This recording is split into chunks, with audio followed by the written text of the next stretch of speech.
بسم الله الرحمن الرحیم. السلام علیکم و رحمت الله و برکاته.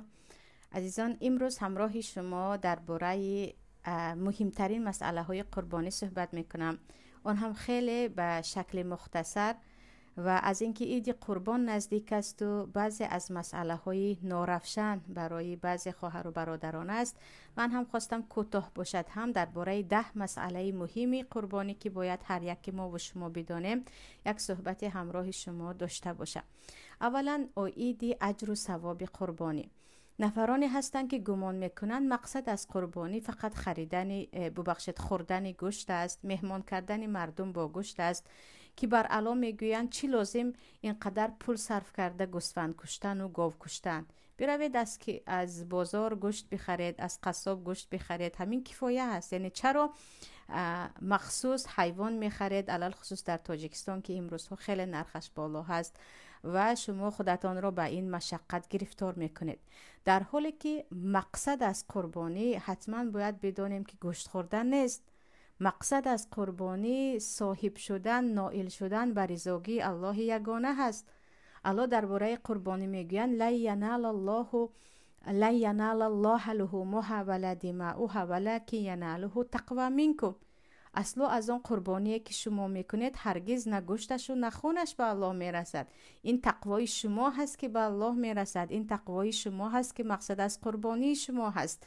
پس ما به خاطر گوشت قربانی نمیکنیم، به خاطر این شریعت الله را انجام دادن، این احکام الله را به جا آوردن، سرفرود آوردن در مسئله این سنت خلیل الرحمن حضرت ابراهیم، ما گوسفند را قربانی میکنیم. و پیامبر صلی الله علیه و سلم میگویند هیچ عملی نیست که در روز عید قربان به پروردگار اینقدر محبوب تر باشد، قدرش بالا باشد از ریختن خون حیوان. و حیوانی که شما در آن روز قربانی میکنید با مویهایش، با استخوانهایش، با شاخهایش در روز قیامت می آید. در شرح حدیث بعضیا میگن به هر یک عضو حیوانی که قربانی کردی بدن تو از آتش جهنم نجات مییابد، اون شفاعت تو می شود. بعضی علما میگن با تمام وزنش در نامه اعمال یا در ترازوی عملهای صالح تو برکشیده می شود. و پیامبر میگن و این الدم لا یقع من الله عز وجل بمکان قبل ان یقع فی الارض.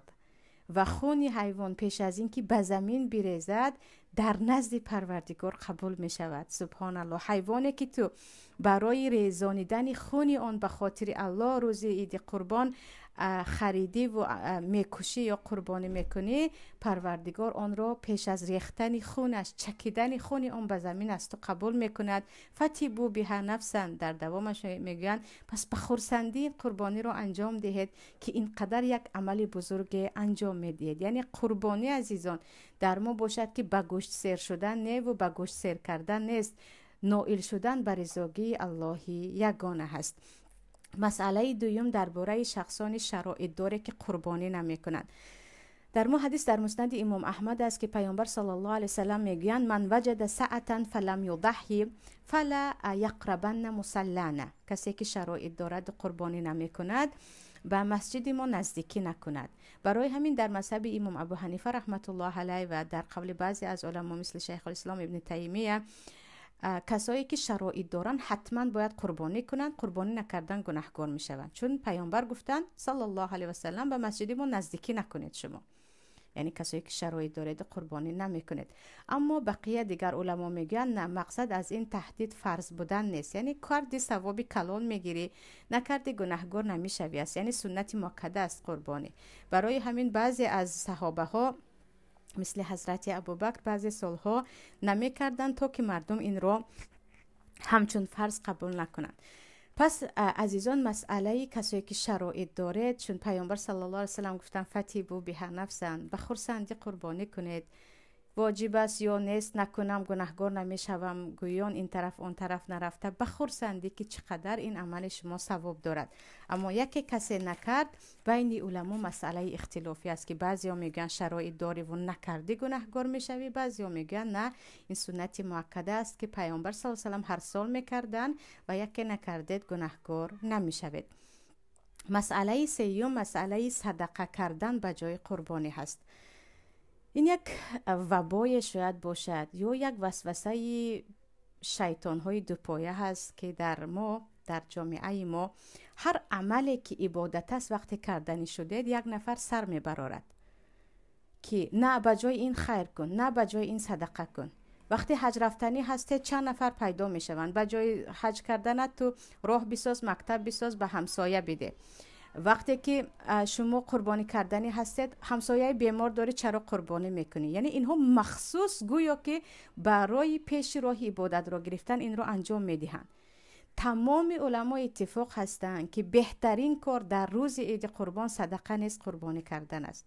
و اصلا گمان نکنیم که ما روز عید قربان وقت پول قربانی را صدقه میکنیم ما از قربانی هم ثواب زیاد میگیریم. چه خیلی که بعضیا میگن تو حجت قبول شد، تو پول حجت رو به راه دادی و به مسجد دادی و به مکتب دادی و نمیدونم به کسی دیگری دادی، تو حجت قبول شد. الکی یعنی کلید قبول اعمال رو هم گرفته هستند.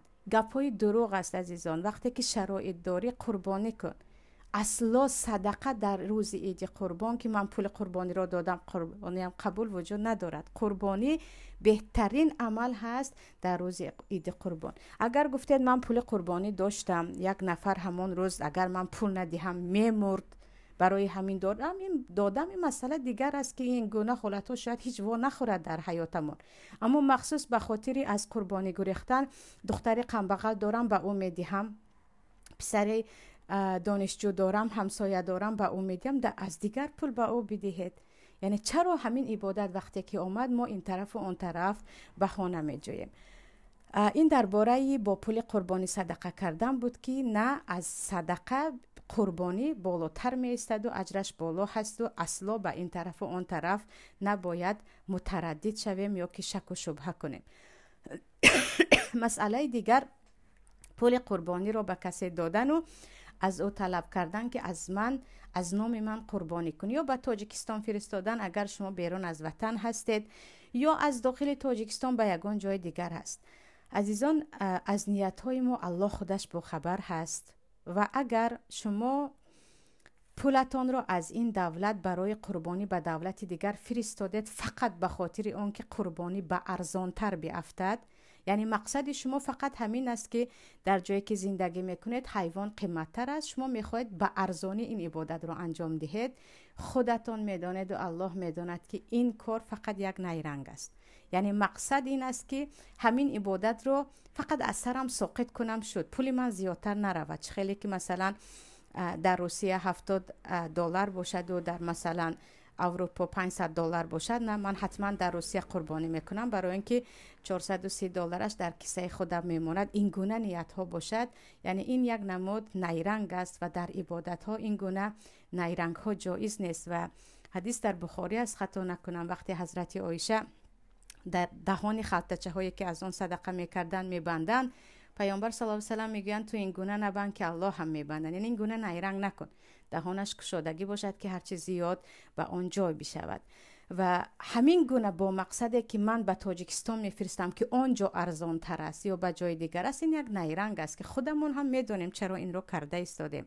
اما نه، شما در جای زندگی میکنید که اصلا علاج قربانی کردنی نیست، علاج ندارید که شما حیوان بخرید، یا در شرایطی هستید که یگان علاج از پای قربانی شدن نیست و فقط این که شما اگر به جای دیگر نفرستید از ثواب این عملی بزرگ میمونید. اگر پول فرستادید اینجا الله از نیت شما با خبر است که به خبر هست و وکیل گرفتن یا وکالت دادن در این مسئله ها جایز است. چون پیامبر صلی الله علیه و سلم در حجت الوداع خودشان 63 شتر را قربانی میکنند و 37 تای دیگرش را به حضرت علی توکیل میکنن که تو بکن، از نام من تو بکن. یعنی در حالتی که خودتون در حقیقت شرایط علاج ندارید یا میگوید من اگر گوسفند کشم هم مثلا گوشت رو به کسی تقسیم کردن نمیتوانم، در اطراف من کسی نیست، شرایط نیست، جای نیست، علاج نیست، در اینجا میتوانیم به تاجیکستان باشد، به دولت های دیگر باشد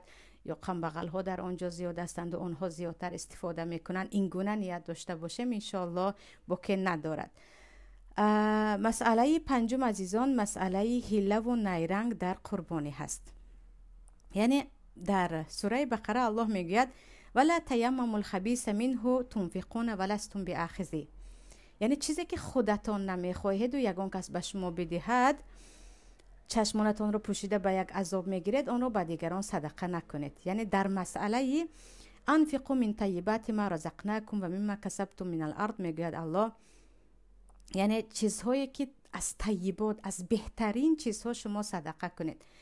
و قربانی هم عبادت است. پیامبر صلی الله علیه و سلم در مسئله حیوان ها نباید کور باشد، نباید پایش نقصان داشته باشد، نباید بیمار باشد که همه میدونن این حیوان بیمار است، نباید پیر باشد. یعنی حیوان های نقصاندار را که فروشی با پول ارزان میفروشی، قربانی کردنش را منع کردن. و این چونین در حیوان ها سن سال مخصوصی را گفتن که حتما باید مثلا گوسفند از 6 ماهه بالا باشد و بز از 1 ساله بالا باشد و گاو از 2 ساله بالا باشد. یعنی کسانی که مخصوص برای ارزان افتیدن یا اینکه آنهایی که چوپان هستند، مال زیاد دارند، مخصوص یک بیمارش را قربانی میکنن، از همه لاغرش را قربانی میکنن، از همه ارزانش را قربانی میکنن. یا اینکه نفرانی که مخصوص برای اینکه پولشون کمتر به خودشون بماند میروند و از بین حیوان ها از همه ارزانش را جدا میکنن. این یک نیرنگ است. این یک نیرنگ است که پروردگار میگوید نه، از طیبات، از بهترین مالهایتان صدقه کنید که پروردگار از آن هم بهترینش را به شما میدهد. و پیامبر صلی الله علیه و سلم وقتی گوسفند قربانی میکردن، چی برای عقیقه نبیره اشون باشد، چی در عید قربان، فر بهترین و خوشروترین و بیگان عیب و نقصانش را که پروردگار را این رو من برای قربانی میکنم میکردن. یعنی نباید این گونه نیرنگ بازی کنیم که مخصوص برویم از همه ارزان گویان، از همه عیبدارش را بگیریم که مقصد ما فقط این که خون حیوان بریزد، به ما فرق هم نمی کند که این حیوان چگونه بود. یعنی این گونه قربانی درست نیست و بهترش این گونه از این نمود نیرنگ بازی در قربانی اصلا قربانی نکنیم. مسئله دیگر قربانی زنها هست که خواهرانی هستند که میگن من شرایط دارم، شوهرم هم قربانی میکنن، من هم کنم، جایز است یا نه؟ بعضیا میگن من شوهر ندارم و شنیدم که بیوه زنها نباید قربانی کنن، یتیم دارها نباید قربانی کنن. عزیزان، قربانی برای تمام مسلمان ها سنت مؤکده در نزد جمهور علما، حتی واجب در نزد مذهب ابو حنیفه رحمت الله علیه، کسایی که شرایط دارن، چی زن باشن چی مرد باشن، مثل زکات. برای همین اولا مثلا شوهر در خانه قربانی کرد، از نام تمام اهل بیت اون قربانی هست و پیامبر صلی الله علیه و سلم حتی از نام تمام اهل بیتشان و از تمام امتانی که قربانی نکردن قربانی کرده بودن. برای همین خواهرانی که شرایط دارید، پول شخصی خودتان هست، شما اگر قربانی کنید اجر ثوابی آن را میگیرید. شوهرتان کرده باشد هم باز شما کنید. یعنی دو نفر از یک خانه قربانی کند، نورون علی نور می شود. در یگان جا آمدگی نیست که زنی به شوهر قربانی نکند و یا اینکه زنی که یتیم دارد قربانی. شرایطت هست، همیشه قربانیت درست است و حتی زنها خودشان قربانی کنند هم می شود و یک نفر رو از نام من قربانی کن گویند هم می شوند. مسئله دیگر از نام مرده قربانی کردن است. یعنی من اگر از نام پدرم قربانی کنم می شود، از نام مادرم یا از یگان نفر مرده. عزیزان، قربانی رو کرده ثوابش رو به پدرم بخشیدم یا به مادرم بخشیدم گفتن در مذهب ابو حنیفه رحمت الله علیه، در مذهب امام احمد جایز است. یعنی خیلی که ثوابی روزه نافله، نماز نافلت رو میبخشی، از نام او قربانی نه و قربانی رو میکنی و میگه پروردگارا ثوابش رو من به فلانی بخشیدم. این جایز است و حدیث میارن خطا نکنم در مسند امام احمد که حضرت علی قربانی میکردن بعد از مرگ پیامبر و میگفتن پیامبر به من وصیت کرده بودند. ولیکن بعضی علما میگن خودی مرده اگر وصیت کرده باشد که هر سال از نام من قربانی کنید وگرنه نه. ولیکن انشاءالله باک ندارد که ما قربانی کرده از نام به یگان مرده ببخشیم، اما از نام خودت قربانی نکنی و فقط به مرده قربانی کنی، این کار هم درست نیست. می شود قربانی کنید و بگوید این از نام من و اهل بیت من و این چونین ثوابش برسد به پدر و مادرم بهترین است. یعنی خودتون رو یک سو گذاشته فقط ثوابش رو به مرده بخشیدن، این یعنی ثواب رو از هر طرف تنگ کردن و خود رو محروم کردن است. اما در عموم یعنی در نزد بعضی از علما باکی ندارد که شما قربانی کنید و ثوابش رو ببخشید. مسئله دیگر عزیزان مسئله تقسیم قربانی هست. در قرآن کریم الله میگوید فکلوا منها و اطعموا البائس الفقیر، خودتون از قربانی بخورید و به محتاجان و کمبغلان از آن بدهید. قانع و المعتر هم اومدگی است در آیت دیگر، یعنی به محتاج و بیچاره ها. قربانی که میکنیم حتما باید یک قسم برای محتاجان باشد، حتما به یک محتاج از آن بدهیم که الله خودش میگوید که نه، از قربانیتون هم بخورید هم به محتاجان از آن بدهید.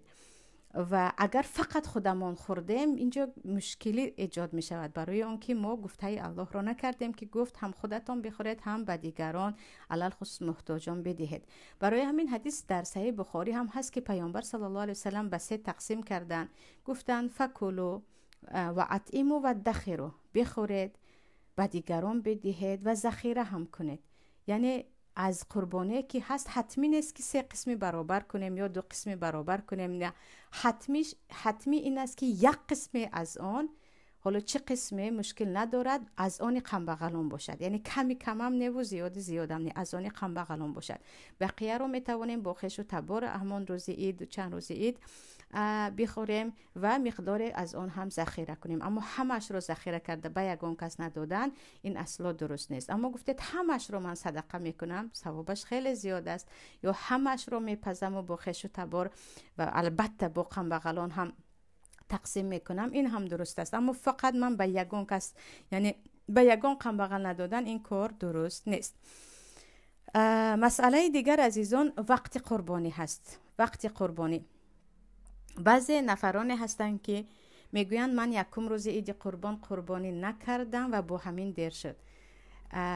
عزیزان از رحمت پروردگار است که این عبادت یک روز نه 4 روز وقت دارد و پیامبر صلی الله علیه و سلم میگن تمام روزهای تشریق روزهای قربانی هست. یعنی شما یکم، دوم، سوم، چهارم روز عید تا وقت فرو رفتن آفتاب، یعنی تا وقت شام وقت قربانی دارید. 4 روز از یکم روز عید قربان تا بیگاهی روز 4م عید وقت قربانی است که در کدامش خواهید میکنید. بهترینش این است که پیامبر صلی الله علیه و سلم بعد از نماز عید آمده قربانی میکردن، بعد از نماز عید کنیم. اما یکم روز نتوانستید، دوم روز نتوانستید، سوم روز نتوانستید، تا بیگاهی 4م روز هم کرده میتوانید. فقط بدایتش این است که بعد از نماز عید است. یعنی بعضی روز عرفه بیگاهی میکنن که با سحری خوراک پزن، بعضی ها پیش از نماز عید میکنن بر وقتر. این تماما در این وقت فقط گوشت میشود. قربانی عبادت است و عبادتی هست با وقت خودش و وقتش شروع میشود بعد از نماز عید. چه خیلی گفتم تا 4م روز عید تا وقتی نماز شام. بعد از نماز شام الکی وقتش دیر میشود، یعنی میتوانیم در مدت این 4 روز قربانی کنیم. و آخرا مسئله قربانی شخصی قرضدار است. پیامبر صلی الله علیه و سلم گفتند کسی که من وجد سعتن، یعنی شرایط دارد، فراغ دست است و قربانی نمی کند و مسجد ما نزدیک نشود. یعنی قربانی برای شخصانی هست که شرایط دارند. آدمی قرضدار معلوم است که شرایط ندارد، و او نه زکات فرض است، نه حج فرض است، نه قربانی. پول قربانی رو باید به قرضش بدهد. یعنی به شخصانی قربانی میکرده قربانی فرض نه. حتی بعضی علما مکروه هست میگوین، یا آدمی قرضدار بگوید که پول رو به من قرض داده بگوید که پول قربانی رو به من ده، از قربانی کردن حق من رو بدهد و گناهکار می شود که بگوید نه من قربانی میکنم پول تو رو بعداً میدهم. مگر اینکه اجازت پرسد که میتوانی به من مهلت بدی که من دیرتر پولت رو دهم قربانی کنم، که این هم اصلاً اگر نگاه کنیم به تو فرض نیست. چرا این رو میکنی؟ یعنی قرضت رو دادن برای تو فرض است. پس آدمی شرایط ندارد قربانی نمی کند. آدمی که قرضدار است قربانی نمی کند. اما آدمی که شرایط دارد قربانی برای او هست. قربانی برای او هست. و آدمانی به شرایط اصلا سوال میدهن همیشه که شرایط نداریم چیکار کنیم؟ شرایط ندارد لا یکلف الله نفسا الا وسعها، یا در آیت دیگر الا ما اتاها. پروردگار شما رو چیزی که ندادید به آن مجبور نمیکند. شریعت اصلا کسی را از قدرتش بالا به چیز امر نمیکند، به شما فرض نیست. اما اونهایی که شرایط دارید، چه خیلی که پیامبر گفتن فتیبو بها نفسن، به خرسندی قربانی کنید، به خاطر گوشتش و به خاطر مهمانی و شربا و اینها نه، به خاطر اینکه پروردگار این عبادت را قبول کند. و چه خیلی که پیامبر صلی الله علیه و سلم گفتند روز قیامت این همه شفاعت برای ما و شما باشد. و مسئله کوچک حدیث در صحیح مسلم است که پیامبر میگویند کسی که قربانی کردنی هست از یکم روز ذوالحجه به ناخن و به موی بدنش دست نزند. عزیزان بعضی این رو فرض فکر میکنند.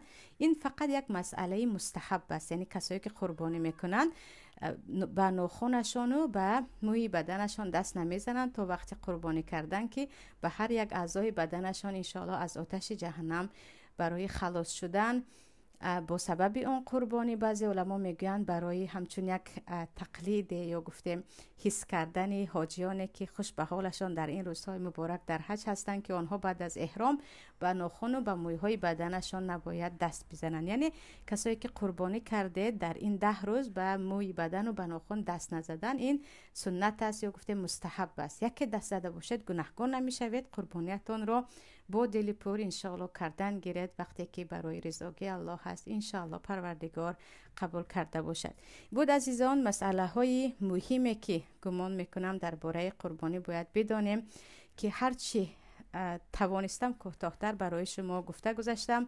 هرچی که اشتباه بود از طرف مسلمه بود، از طرف من بود، هرچی درست بود با توفیق پروردگار بود و از طرف الله یگانه بود. السلام علیکم و رحمت الله و برکاته.